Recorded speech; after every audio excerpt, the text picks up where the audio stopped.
Seorang juru parkir ditemukan tewas di Jalan Pengayoman, Makassar, Sulawesi Selatan.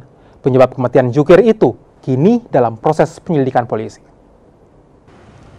Warga Kompleks Akik Hijau di Jalan Pengayoman, Kota Makassar, Sulawesi Selatan digegerkan dengan penemuan mayat seorang pria. Mayat korban diketahui bernama Mail yang sehari-harinya bekerja sebagai tukang parkir ditemukan tergeletak di samping bangunan yang dijadikan tempat istirahat.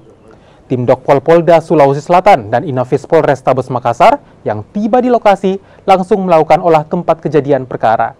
Untuk kepentingan penyelidikan, mayat pria yang diperkirakan berusia 50 tahun itu dibawa ke Dokpol Bidokes Polda Sulawesi Selatan.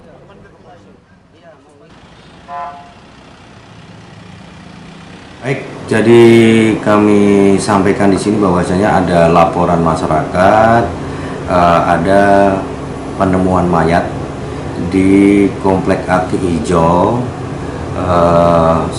salah satu laki-laki atas nama Mail, umur 55 tahun. Jadi penanganan untuk almarhum kita sudah koordinasi dengan Inafis dan Dokes, mendatangi TKP dan sekarang sudah dibawa ke Rumah Sakit Bayangkara.